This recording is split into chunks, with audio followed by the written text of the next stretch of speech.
narifite byose wabimereye ubuntu Mana we nanyereka ngushimire wanyikorereye umusaraba Mana we nta kiguzi narifite wanyikorereye umusaraba Mana we nta kiguzi narifite byose wabimereye ubuntu Mana we nanyereka ngushimire byose wabimereye ubuntu Mana we nanyereka ngushimire kandi wanyikorereye umusaraba Mana we nta kiguzi narifite kandi iyo wanyikorereye umusaraba Mana we nta kiguzi narifite byose wabimereye ubuntu Mana we nanyereka ngushimire byose mwami byose wabimereye ubuntu Mana we nanyereka ngushimire Karubari nawe indirimbo inyura umutima Karubari nawe indirimbo inyura umutima narabowe umwana w'intama narabowe umwana w'intama ugashamba k'igetsemani wabize ibyuya ntiwatinye kunywera ku gikombe cy'umubabaro narabowe umwana w'intama narabowe umwana w'intama wanyikorereye umusaraba Mana we nta kiguzi narifite wanyikorereye umusaraba Mana we nta kiguzi narifite byose wabimereye ubuntu Mana we nanyereka ngushimire wanyikorereye umusaraba Mana we nta kiguzi narifite byose wabimereye ubuntu Mana we nanyereka ngushimire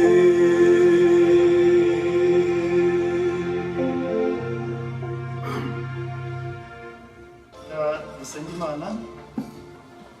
Uwiteka Mana nyir'ijuru data wa twese ushobora byose muri ijuru n'isi tugushimiye kugira neza kwawe Mana tugushimiye urukundo rwawe tugushimiye umugambi wawe ku mwana w'umuntu turagushima kuko udufitiye umugambi w'iteka kandi turagushima data kuko uyu munsi nanone turacyariho turacyahumeka turacyavuga turacyareba turacyumva kandi igikomeye kurushaho Mana turacyakomeza kuzirikana kugira neza kwawe urakoze kuko watwemereye kubaho muri iki gihe cyose tukaba tugeze uyu munsi Mana izina ryawe rishimwe uyu mwanya turi imbere yawe rero none tukwinginga data kugira ngo uyu mwanya wo kumva ijambo ryawe tubashe kumva tubashe gutekereza kandi ijambo ryawe muri twe rigwiriye rifite imbaraga Mana data turagushimira kuko wagize gahunda nziza yo kuza kuba muri twe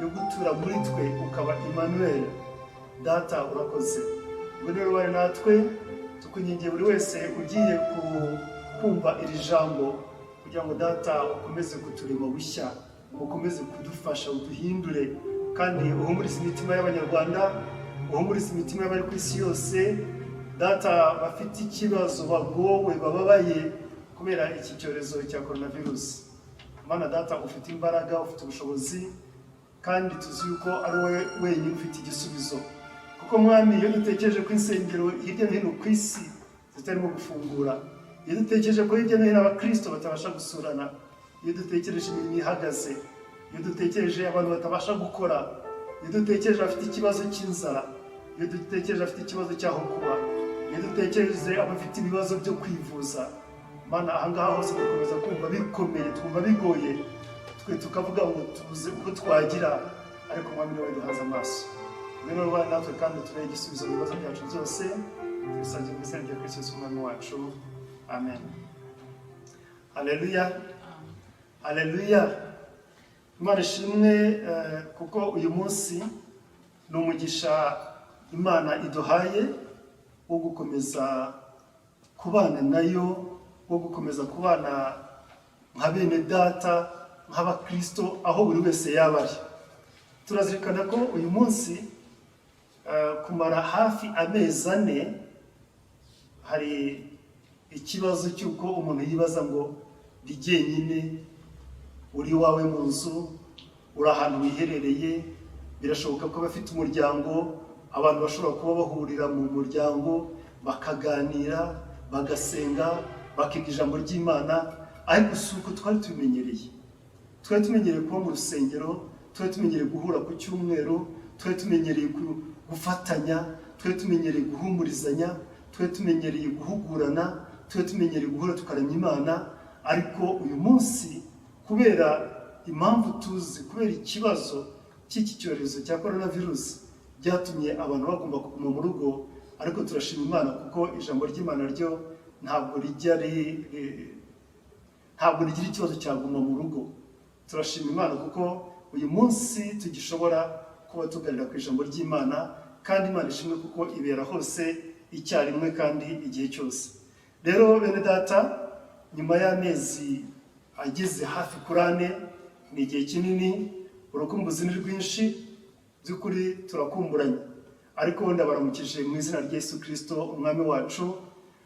Amahoro akomeze kuba muri mwe, kandi ubuntu bw'Umwami wacu Yesu Kristo bukomeze kubana natwe, kandi no gukomezwa mu rukundo no muri Kristo Yesu, dukomeze kandi dushikame tudahungabana, kuko uyu munsi aho uri hose wumve yuko Uwiteka ari kumwe nawe.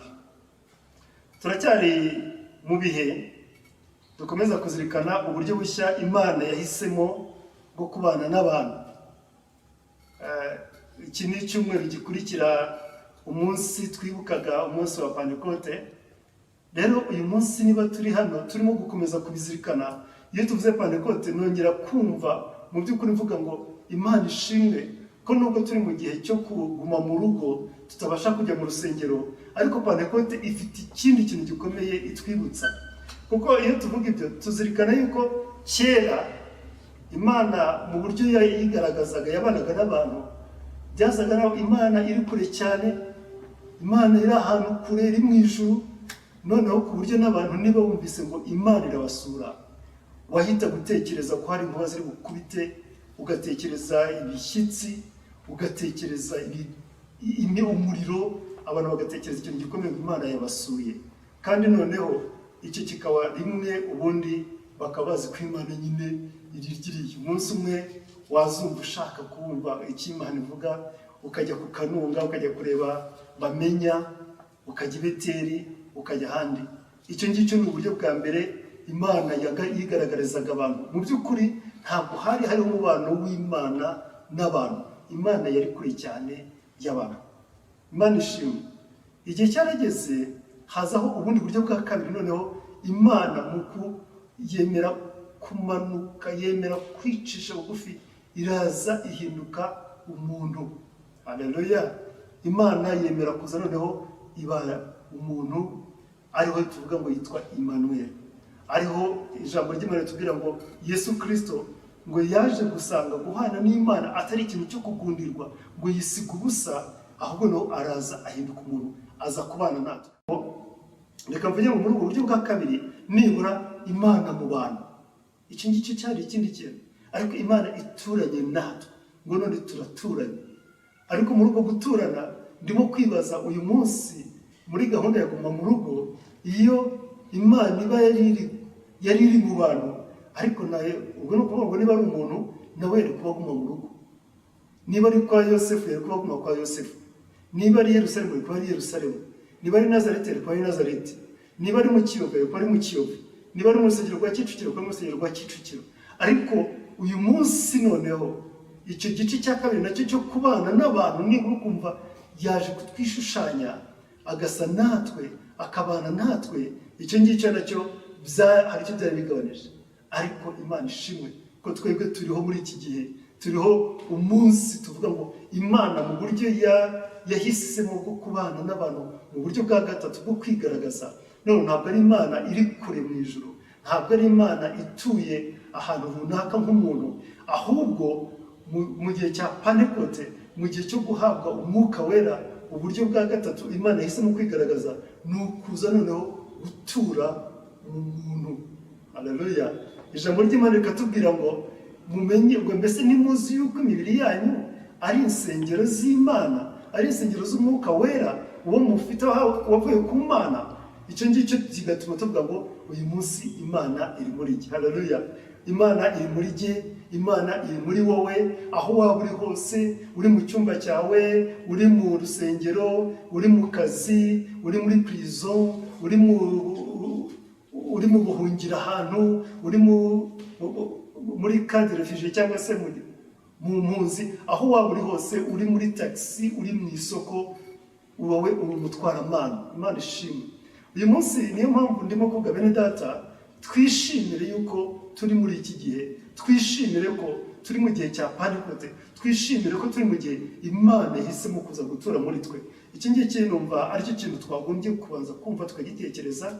Ngira ngo ari nayo mpamvu muri iyi minsi narimo gutekereza Yohana ari ku kirwa cya Patmos, avuga ati umunsi w'umwami wanjye nari Patimo, bambora guhamya Kristo, ariko noneho nza kumva ijwi rimpamagara. Noneho atangira kumva icyo Imana ivuga, atangira kuganira n'Imana. Ipatimo ntabwo yari ari mu rusengero. Ipatimo ntabwo yewe nta n'umuntu yashoboraga kumva. Nibwira ko icyo gihe badafite na za telefone mobile cyangwa n'iyo ari yose, yari ari wenyine Ipatimo. Ariko aza kuzamuka, yumva yinjiye mu buryo bw'umwuka, ajya kumva yumva ijwi rimuhamagara. Aho ngaho nuko Imana yabaga muri we. Kubera ko Imana iba muri we, iryo jwi ashobora kuryumva. Noneho Yesu Kristo araza, baraturana, barabana Imana mu butatu. Aha ngaha atangira kumva yerekwa iby'Imana imutumaho ku matorero 7. Ari nayo mpamvu n'uyu munsi natwe twabashije kugerwaho n'ubwo butumwa. Rero Imana ishimwe, ni iki ngiki numvaga ngira ngo uko turimo kuganira ijambo cyangwa uko tugiye kuryinjiramo, ukomeze kumva, ntukomeze kugira ikibazo, ukomere ushikame, kuko Imana yacu iri muri twebwe imbere. Haleluya! Iri muri twebwe imbere, ni intwari, irakiza, itanga amahoro, itanga ibyiringiro, itanga umunezero, itanga ubuzima. Ntabwo tukigomba gufata inzira ngo tujye ahantu runaka. Ntabwo dusaba visa, ntabwo dusaba passport, ntabwo dusaba itike, ntabwo dusaba kuba ari mu gihe cy'umutekano, ntabwo dusaba kuba ari mu gihe kindi runaka. Ariko Imana iri muri twebwe imbere. Imana ishimwe. Aha ngaha ni iki ngiki numva ndimo gutekereza, ubu buryo Imana yahisemo bwo kubana natwe. Ndavuga ngo bwaduhaye uburyo noneho, cyangwa se hari icyo bidusaba, cyangwa se hari ikindi kintu gishya byatuzanyemo. Icya mbere, imbaraga z'umwuka wera twahawe gutura muri twebwe kw'Imana. Kuba umwuka wera yaraje kuba muri twebwe bitanga imbaraga, bitanga gushira amanga, kuko nk'uko twari twagize ku cyumweru gishize, uyu munsi nanone turimo kubona intumwa zimaze kuzuza umwuka wera. Haje gukurikiraho noneho nyuma yabo abantu bamaze kuzuza umwuka, nk'uko twabibonye mu gice cya kabiri cy'ibyakozwe n'intumwa. Byagenze gute? Nyuma hakurikiyeho iki? Byaje kugenda gute? Aha ngaha rero biratuma nsaba ko twafatanya gusoma ijambo ry'Imana mu byakozwe n'intumwa igice cya 4 umurongo wa 5 kugeza ku murongo wa 12, kugira ngo turebe ukuntu umuntu yamaze kuzuza umwuka wera, y'Imana imaze gutura muri we, yuko ibintu bitaba nka bya bindi, yuko umuntu adakomeza kuba agifite ubwoba, yuko umuntu adakomeza kuba yihishe, ahubwo umuntu agira imbaraga, umuntu ashira amanga. Ibyakozwe n'intumwa igice cya 4 umurongo wa 5 haravuga ngo bukeye bwaho abatware n'abakuru n'abanditsi bateranira i Yerusalemu, na Anna umutambyi mukuru, na Kayafa, na Yohana, na Alexanderi, n'abo muryango bose w'abatambyi bakuru babata hagati, barabaza bati n'imbaraga ki cyangwa n'izina ki byabateye gukora ibyo? Nuko Petero yuzuye umwuka wera arababwira ati batware b'abantu namwe bakuru, uyu munsi turabazwa ibyo twagiriye neza umuntu wari uremaye, kandi turabazwa icyamukijije. Ariko mumenye mwese n'abantu bose bo mu Bisirayeli yuko ari izina rya Yesu Kristo w'i Nazareti, uwo mwabambye Imana ikamuzura, ariryo ritumye uyu muntu ahagarara imbere yanyu ari muzima. Yesu niwe buye ryahinyuwe namwe abubatsi, kandi ryahindutse irikomeza imfuruka. Kandi nta wundi agakiza kabonerwamo, kuko ari nta rindi zina munsi y'ijuru ryahawe abantu dukwiriye gukirizwamo. Imana ishimwe. Uyu nguyu ni Petero urimo kuvuga aya magambo akomeye. Uyu nanone niwe wa Petero mu minsi mikeya gusa ishize bazaga bakavuga bati nawe uwo muri bo, akavuga ati akirenga karahera, akavuga ati simuzi, nawe bantu simbazi, n'ibyo muvuga simbizi. Uyu ni wa wundi, ni wa Petero. Ariko uyu munsi nyuma y'uko Yesu amaze gucirwa urubanza akabambwa ku musaraba bose babireba, reka mvuge ngo agatsindwa mu buryo bw'umubiri bose babireba, arasebye bose babireba kuko bamubambye. Mu by'ukuri yari ni wa wundi, niyo wari kuba waramwemeye, wari kuba waramwizeye, wari kuba warabanye nawe, nicyo cyari igihe noneho cyiza cyo kumwihakana uvuga uti noneho nta nubwo akiriho. Ariko kubera ko yaragiye mu buryo bw'umubiri, ariko amaze kugenda aragaruka mu buryo bw'umwuka. Imana iraza mu buryo bw'umwuka, noneho imbaraga zose z'Imana ziraje zituye muri Petero amaze kuzuza umwuka wera.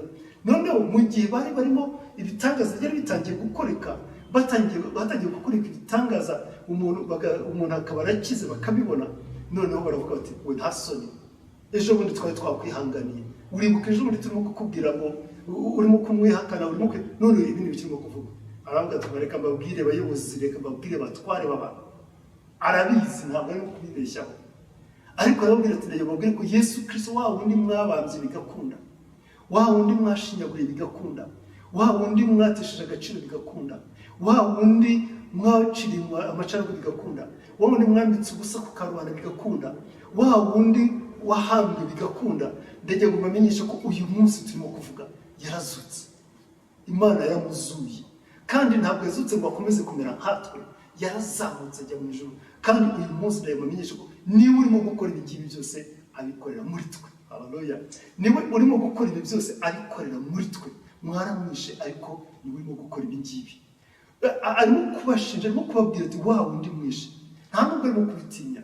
Aha iyo umuntu amaze kuza umwuka wera avuga ukuri, aravuga. Iki gihe ni ukuvuga ngo aravuga ati mwaramwishe, narabibonye byarakunze, kwicana murabishoboye, nanjye uyu munsi ndabizi ko mwanyica, ariko ndavuga ukuri kuko Yesu Kristo ari muri gihe, atuye muri gihe, umwuka w'Imana utuye muri gihe.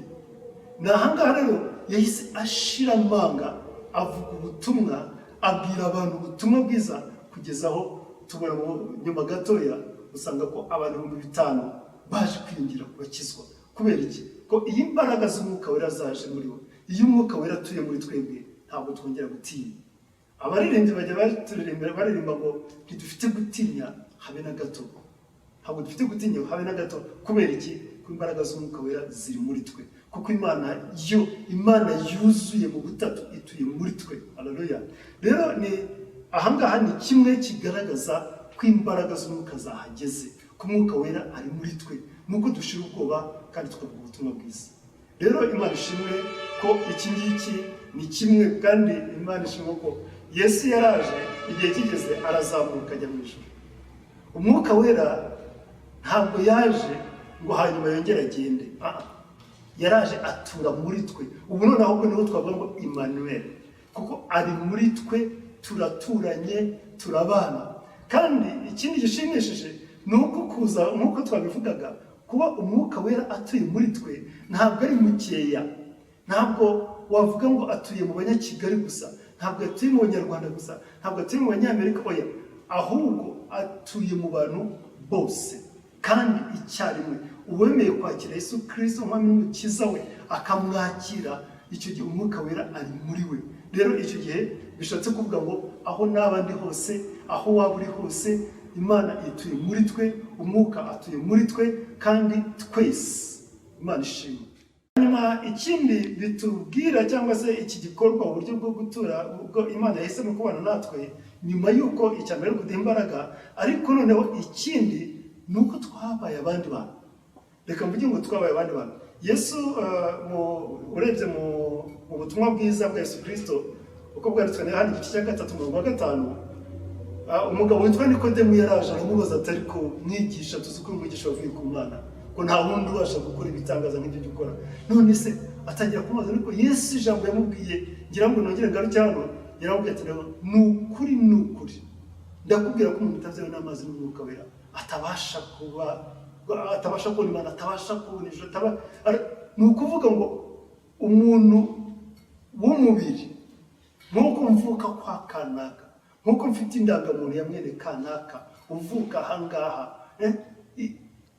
icyo ngicyo ni umuntu umwe, ni uburyo bumwe bwo kubaho. Ariko mu buryo bw'umwuka umuntu avuka ubwa kabiri, nk'uko Yesu yabwiye Nikodemu ati ni ngombwa kuvuka ubwa kabiri.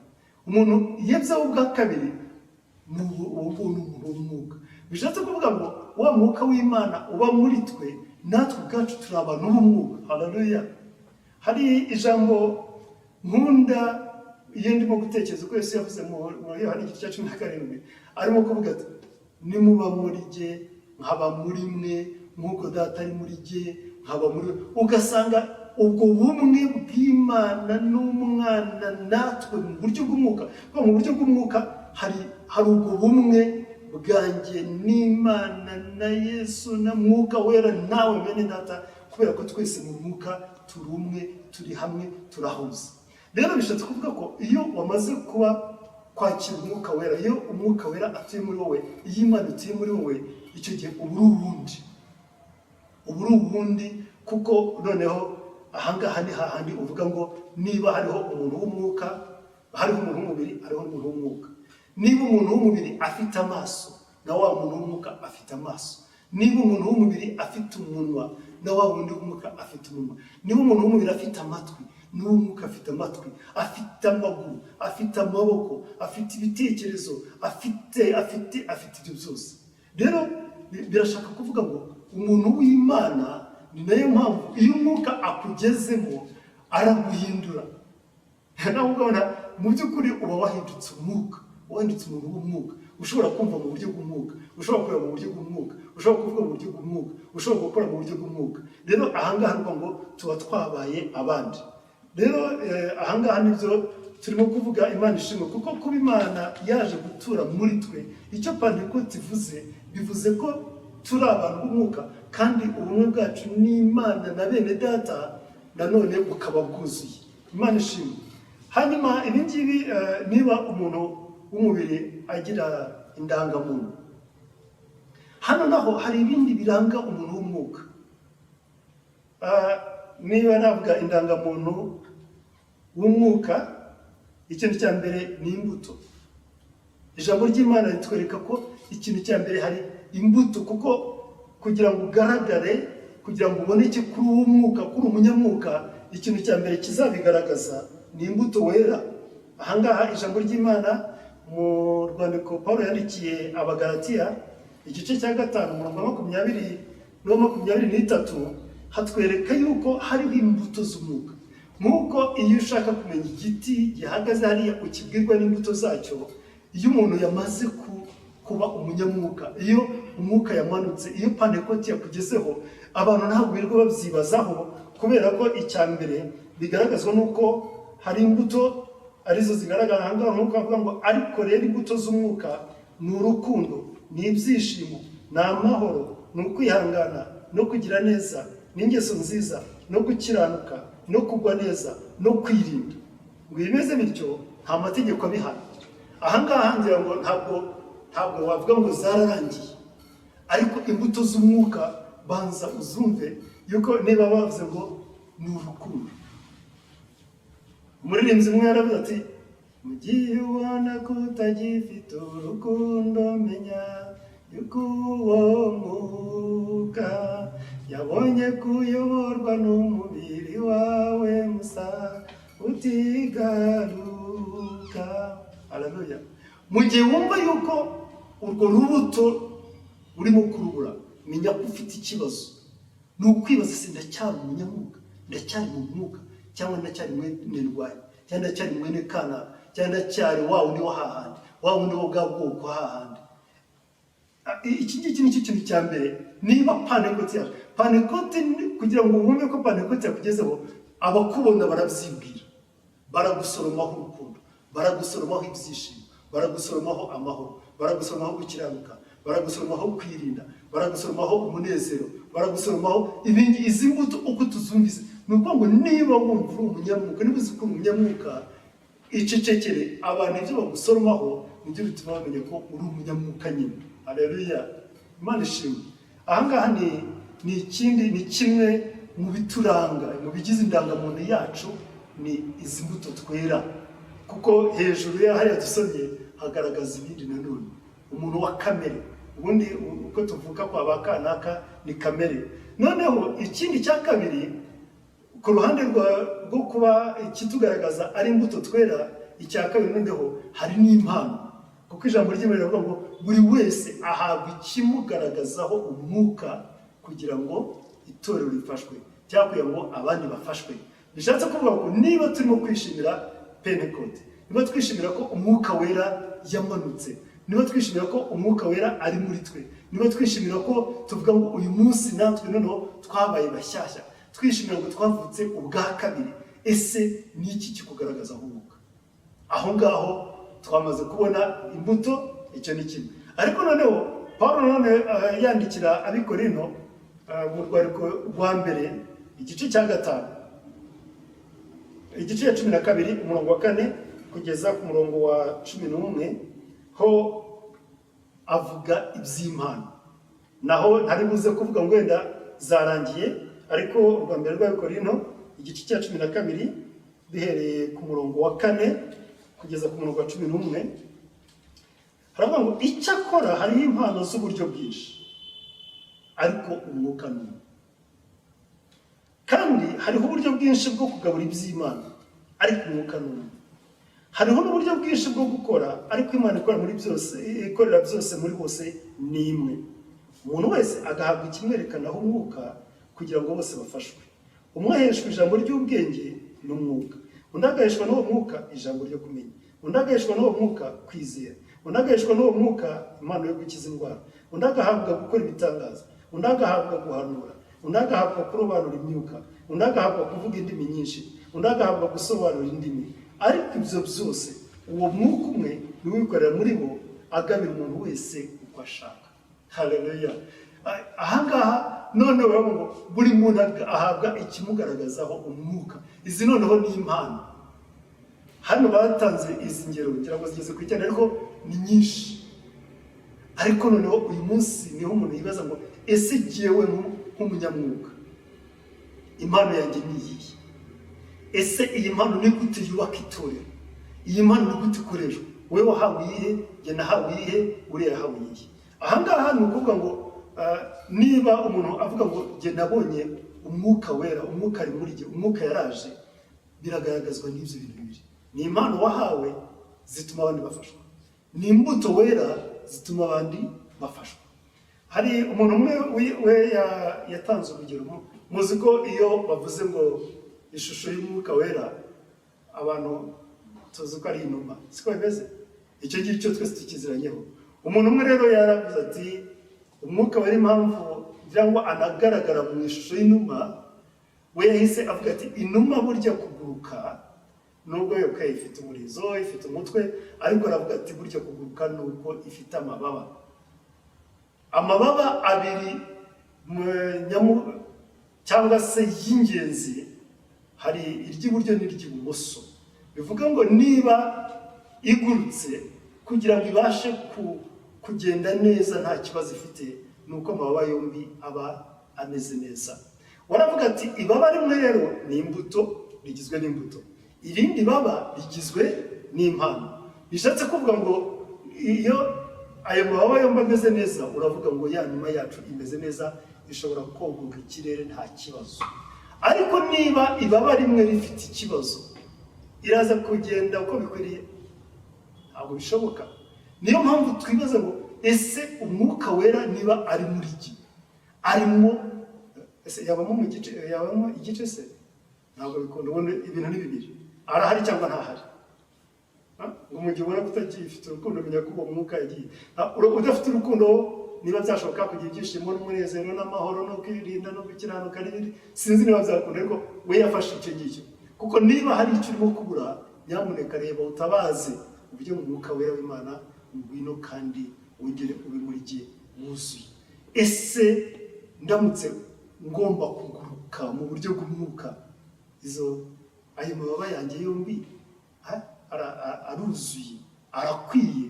Ni ahangaha nagira ngo tubanze twumve ko ibi ngibi biranga umunyamwuka, bitume mbasha nanjye kwisuzuma, bitume mbasha kongera kwisubiramo, noneho menye ese koko ndi umuntu w'umwuka, ese koko nabonye Pentekote twishimira, ese koko uyu munsi niba ndi jyenyine. Turi mu gihe cy'igipimo bene data, turi mu gihe umuntu amenya, kugira ngo niba ntabashije kujya mu rusengero hahandi rero imenyereye kujya, ariko nkaba ntabasha gusoma ijambo ry'Imana, nkaba ntabasha kuririmba, nkaba ntabasha gusenga, bigasa nkaho nakoreshwaga na polisi. Ese ahangaha bafite umwuka? Ko umwuka w'Imana ntabwo tubana kubera ko turi mu rusengero, umwuka w'Imana ntabwo tubana kubera ko turi mu biterane binini, umwuka w'Imana ntabwo tubana kubera ko turi kumwe n'abandi. Kuko twabibonye Yohana ari Patimo, yabaye mu mwuka kandi yari ari wenyine arimo kubabara. Petero ahangaha yagiye mu mwuka, aravuga, arahamya. Sinzi, ntabwo ari ko yari ari mu rusengero, ariko no mu rukiko bwaho. Niyo wari mu kaga, niyo wari mu bibazo, uyu munsi ni igihe dukwiye kongera kandi kubitekereza, tukongera tukabyibaza, tukongera tukisubiramo, tukongera tukitekereza, kuko ntabwo bishoboka yuko wavuga ngo uri umunyamwuka niba bitagaragarira mu mbuto wera, bitagaragarira mu mpano Imana yaguhaye. Rero dushake uwo mwuka wera. Aho ndi ni icyo ngicyo ndimo gucungana nacyo. Imana iri muri twe. Abagore bo muri EPR bajyaga bavuga ngo ni abatwaramana cyangwa abatwaramucyo. Ni abatwaramana, abatwaramucyo. Ariko ni uko ngo iryo zina bafashe, nuko natwe uyu munsi turi abatwaramana, turi abatwaramucyo, kuko ni twebwe Imana ituye muri twe. Ese niba Imana ituye muri iki, hari ikibazo? Nakagombye gucibwa intege nuko ntari mu bandi? Nakagombye gucibwa intege nuko ntari mu rusengero? Nakagombye gucibwa intege nuko ntari muri korali? Nakagombye gucibwa intege nuko ntari muri abo ngabo bose? Oya. Ariko aho naba ndi hose Imana iri muri jye. Imana ishimwe.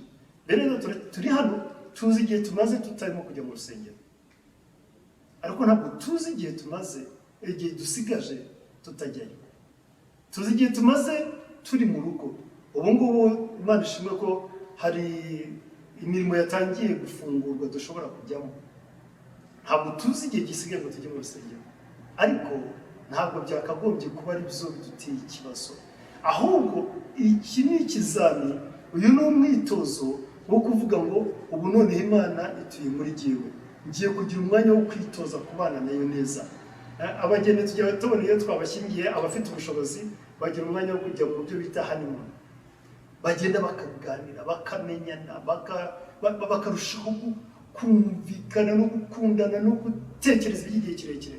Natwe reka uyu mwanya duse naho ari abageni bari muri honeymoon, twumve ko ari igihe tugiye kwihererana n'Imana yacu.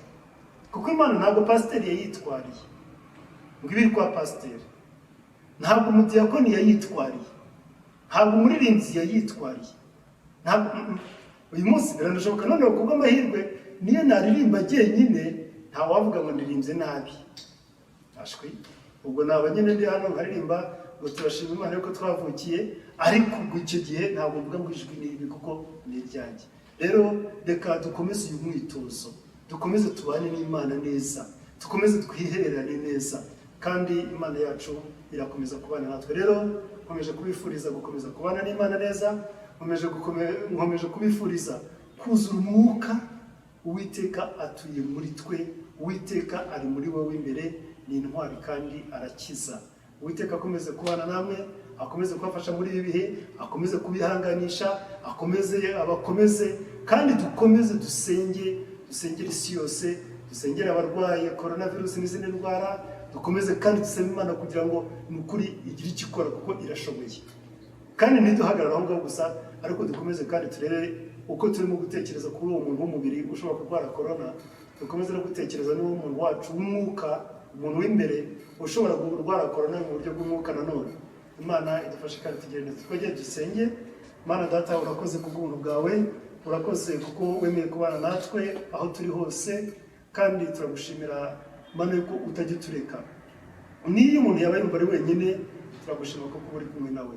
Dukomeje kukwereka buri wese aho ari, aho agumye mu rugo, aho arimo gusengera iwe, aho arimo gusengera mu mutima, bakomeze kubana natwe kandi dore gukomeza gukundana nawe ndetse no kubaka ubumwe bwacu nawe, kugira ngo umunsi tuzagera iwawe tutazaba dufite ikizinga cyangwa umunkanyari. Urakoze Data, icyubahiro kiri cyawe mu izina rya Yesu. Amen.